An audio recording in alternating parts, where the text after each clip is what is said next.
Hi hello ನಮಸ್ಕಾರ welcome back to my YouTube channel. So ಇವತ್ತು ನಾನು ಸಿಂಪಲ್ಲಾಗಿ ಪನೀರ್ ಮಾಡ್ತಾ ಇದ್ದೀನಿ.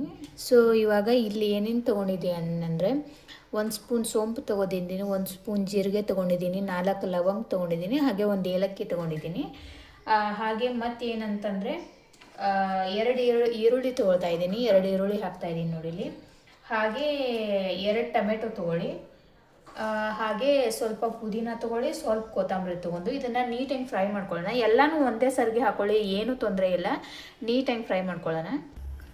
ಇದಕ್ಕೆ ಆಯಿಲ್ ಏನು ಯೂಸ್ ಮಾಡಬೇಡಿ, ಡ್ರೈ ರೋಸ್ಟೇ ಮಾಡ್ಕೊಳ್ಳೋಣ. ಯಾಕಂದರೆ ಸ್ವಲ್ಪ ಅಲ್ಲೇ ನೀಟಾಗಿ ಫ್ರೈ ಆಗುತ್ತೆ. ನಾನೇನು ಹೇಳಬೇಕು ಅಂತ ಅಂದ್ಕೊಂಡೆ ಅಂದರೆ, ಇದೇ ರೀತಿ ಮಾಡ್ಕೊಳ್ಳಿ, ತುಂಬ ಟೇಸ್ಟಿಯಾಗಿ ಬರುತ್ತೆ ಮತ್ತು ಚೆನ್ನಾಗಿ ಬರುತ್ತೆ. ಡ್ರೈ ಒಂದು ಸ್ವಲ್ಪ ಇದೇ ಥರ ಅಂದರೆ ಜಾಸ್ತಿ ಏನು ಇದನ್ನು ಮಾಡ್ಕೊಳ್ಳಿಕ್ಕೆ ಹೋಗಬೇಡಿ, ಮೀಡಿಯಮ್ ಫ್ಲೇಮಲ್ಲೇ ಇದನ್ನು ನೀಟಾಗಿ ಫ್ರೈ ಮಾಡ್ಕೊಳ್ಳಿ. ನಾನು ಈಗ ಹಾಕಿರೋ ಮೆಜರ್ಮೆಂಟಲ್ಲಿ ಎಲ್ಲ 2 ಹಾಕಿ ಒಂದೊಂದು ಸ್ಪೂನ್ ಏನು ಹಾಕಿದ್ದೀನಲ್ಲ, ಇದು 2-3 ಜನಕ್ಕೆ ಮಾತ್ರ ನಾನು ಮಾಡ್ತಿರೋದು. ಸೊ ನೀವು ಮತ್ತು ಜಾಸ್ತಿ ಜನ ಇದ್ದರೆ ಕ್ವಾಂಟಿಟಿ ಮಾತ್ರ ಜಾಸ್ತಿ ಮಾಡ್ಕೊಳ್ಳಿ, ಅಷ್ಟೇ. ಮೆಜರ್ಮೆಂಟ್ ನಾನು ಹಾಕಿರೋದು ಎಲ್ಲ 2 ಒಂದು ಸ್ಪೂನ್ ಅಷ್ಟೇ ಹಾಕಿರೋದು. ಸೊ ಇದನ್ನು ನೀಟಾಗಿ ಫ್ರೈ ಮಾಡ್ಕೊಳ್ಳೋಣ. ನಿಮಗೂ ಡೌಟ್ ಇರಬಾರ್ದಲ್ವ ಎಷ್ಟು ಮೆಜರ್ಮೆಂಟು ಏನು ಹಾಕಬೇಕು ಅಂತ ಅಂದ್ಕೊಂಡ್ರೆ, 3 ಜನಕ್ಕಾದರೆ ಇಷ್ಟು ಮಾಡ್ಕೊಳ್ಳಿ. ಆ ಪನ್ನೀರ್ ತುಂಬ ಟೇಸ್ಟಿಯಾಗಿ ಬರುತ್ತೆ. ಬೇಕಾದರೆ ನೀವು ಇದನ್ನು ಡೆಫಿನೆಟ್ಲಿ ಟ್ರೈ ಮಾಡಿ ಮನೆಯಲ್ಲಿ. ಇದರಲ್ಲಂತೂ ಜಾಸ್ತಿ ಮಸಾಲೆ ಪದಾರ್ಥ ಅಂತೂ ಏನೂ ಇಲ್ಲ, ಹೆಲ್ದಿಯಾಗೂ ಇರುತ್ತೆ. ಮತ್ತು ಇದ್ರ ಜೊತೆಗೆ ನಾವು ತುಪ್ಪನ ಹಾಕಿ ಮಾಡಿದ್ರಂತ ಇನ್ನೂ ಟೇಸ್ಟಿಯಾಗಿರುತ್ತೆ. ತುಪ್ಪ ದೇಹಕ್ಕೆ ತುಂಬ ಒಳ್ಳೆಯದು.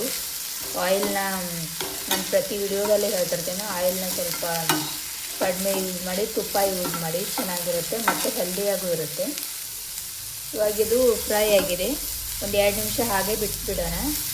ಸ್ವಲ್ಪ ಆರಿದ ಮೇಲೆ ಇದನ್ನು ಮಿಕ್ಸಿ ಜಾರ್ಗೆ ಹಾಕ್ಕೊಂಡು ಆಮೇಲೆ ಏನು ಮಾಡಬೇಕು ಅಂತ ಹೇಳ್ತೀನಿ. ಸೊ ಇವಾಗ ನಾವು ರುಬ್ಕೊಂಡಿದ್ದೀವಿ. ಸೊ ನಾವು ಮಣ್ಣಿನ ಮಡಿಕೆಯಲ್ಲಿ ಮಾಡ್ತಿರೋದೇ ಇವತ್ತಿನ ಪನ್ನೀರಿನ ವಿಶೇಷ. ಸೊ ಇವಾಗ ಆಯಿಲ್ ಹಾಕ್ಕೊಳ್ಳೋಣ. ಒಂದು 2 ಸ್ಪೂನ್ ಆಯಿಲ್ ಹಾಕ್ಕೊಳ್ಳಿ, ಹಾಗೆ 1 ಸ್ಪೂನ್ ತುಪ್ಪ ಹಾಕ್ಕೊಳ್ಳೋಣ, ತುಂಬ ಟೇಸ್ಟಿಯಾಗಿ ಬರುತ್ತೆ.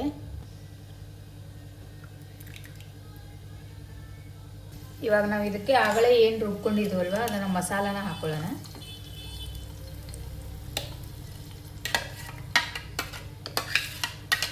ಸಿಂಪಲ್ ಆಗಿರುತ್ತೆ ಮತ್ತು ಮಣ್ಣಿನ ಮಡಿಕೆಯಲ್ಲಿ ಮಾಡ್ಕೋದ್ರಿಂದ ತುಂಬ ಟೇಸ್ಟಿಯಾಗಿ ಬರುತ್ತೆ. ಇದಕ್ಕೆ ನಾವೀಗ ಮಸಾಲೆಗಳನ್ನ ಹಾಕ್ಕೊಳ್ಳೋಣ. ಅರ್ಧ ಸ್ಪೂನ್ ಅರಿಶಿನ ಪೌಡರ್ ಹಾಕ್ಕೊಳ್ಳಿ. ನಿಮ್ಗೆ ರುಚಿಗೆ ಎಷ್ಟು ಖಾರ ಬೇಕೋ ಅಷ್ಟು ಖಾರ ಹಾಕ್ಕೊಳ್ಳಿ. ಜಾಸ್ತಿ ಖಾರ ತಿಂತಿದ್ರೆ ಜಾಸ್ತಿ ಹಾಕ್ಕೊಳ್ಳಿ, ಸ್ವಲ್ಪ ತಿನ್ನೋರಿದ್ರೆ ಸ್ವಲ್ಪ ಹಾಕ್ಕೊಳ್ಳಿ. ಹಾಗೆ 1 ಸ್ಪೂನ್ ಗರಂ ಮಸಾಲ ಹಾಕ್ಕೊಳ್ಳಿ. ಹಾಗೆ ಸ್ವಲ್ಪ ಪನ್ನೀರ್ದ ಮಸಾಲ ಹಾಕ್ಕೊಳ್ಳಿ.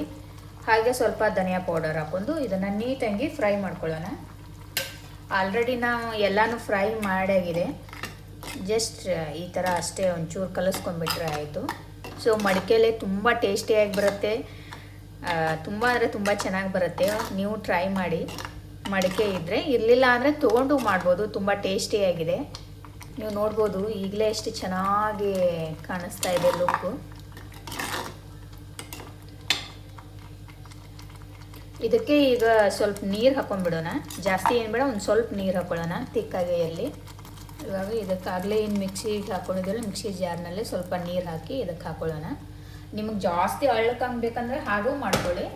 ಸ್ವಲ್ಪ ಪನ್ನೀರ್ ಅಂದರೆ ತಿಕ್ಕಾಗಿದ್ರೇ ಚೆನ್ನಾಗಿರುತ್ತೆ. ನೋಡಿ ಎಷ್ಟು ಚೆನ್ನಾಗಿ ಕಾಣಿಸ್ತಾ ಇದೆ, ಹಾಗೆ ನೋಡಿದರೆ ತಿನ್ನಬೇಕು ಅಂತ ಅನಿಸುವಷ್ಟು ಚೆನ್ನಾಗಿ ಬರುತ್ತೆ. ಬೇಕಾದರೆ ನೀವು ಡೆಫಿನೆಟ್ಲಾಗಿ ಟ್ರೈ ಮಾಡಿ. ಸೊ ಇದೊಂದು 2 ನಿಮಿಷ ಕುದೀಲಿ. ಇದಕ್ಕೆ ಸ್ವಲ್ಪ ಉಪ್ಪು ಹಾಕ್ಕೊಳ್ಳೋಣ. ಒಂದಿಷ್ಟು ಬೆಲ್ಲ ಹಾಕ್ಕೊಳ್ಳಿ, ರುಚಿ ತುಂಬ ಟೇಸ್ಟಿಯಾಗಿ ಬರುತ್ತೆ. ಒಂದು ಸ್ವಲ್ಪ ಹಾಕ್ಕೊಳ್ಳಿ, ಶುಗರ್ ಏನು ಹಾಕ್ಕೋಬೇಡಿ, ಬೆಲ್ಲನೇ ಹಾಕ್ಕೊಳ್ಳಿ. ಇವಾಗ ಕುದೀತಾ ಇದೆಯಲ್ಲೋ, ಇದಕ್ಕೆ ಪನ್ನೀರ್ ಹಾಕ್ಕೊಂಡ್ಬಿಡೋಣ.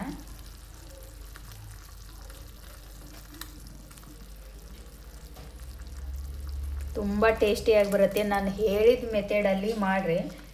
ಬೇಕಾದರೆ ನೀವು ದೊಡ್ಡ ದೊಡ್ಡ ಹೋಟೆಲ್ಗಳಲ್ಲಿ 5 ಸ್ಟಾರ್ ಹೋಟೆಲ್ಗಳಲ್ಲಿ ತಿಂದಷ್ಟೇ ಫೀಲಿಂಗ್ ಬರಲಿಲ್ಲ ಅಂದರೆ ಹೇಳಿ ನನಗೆ, ಅಷ್ಟು ಚೆನ್ನಾಗಿ ಟೇಸ್ಟಿಯಾಗಿ ಬರುತ್ತೆ. ಇದೊಂದು 5 ನಿಮಿಷ ಕುದೀಲಿ. ಸೊ ಇವಾಗ ನೋಡಿ ಎಷ್ಟು ಚೆನ್ನಾಗಿ ಬಂದಿದೆ, ನೀವು ನೋಡ್ಬೋದು. ತುಂಬ ಅಂದರೆ ತುಂಬ ಚೆನ್ನಾಗಿ ಬಂದಿದೆ. ಮೇಲೊಂಚೂರು ಕೊತ್ತಂಬರಿ ಸೊಪ್ಪು ಹಾಕ್ಕೊಂಡ್ಬಿಟ್ರೆ ರೆಡಿ ಆಯಿತು. ಸೊ ತುಂಬ ಚೆನ್ನಾಗಿ ಬರುತ್ತೆ, ನೀವು ಒಂದ್ಸರಿ ಟ್ರೈ ಮಾಡಿ. ಈ ವಿಡಿಯೋ ಇಷ್ಟ ಆಗಿದೆ ಅಂತ ಅನ್ಕೋತೀನಿ. ಇಷ್ಟ ಆದರೆ ಲೈಕ್ ಮಾಡಿ, ಶೇರ್ ಮಾಡಿ, ಹಾಗೆ ನಮ್ಮ ಚಾನಲ್ನ ಸಬ್ಸ್ಕ್ರೈಬ್ ಮಾಡ್ಕೊಳ್ಳಿ. ನೀವು ನೋಡ್ಬೋದು. Thank you.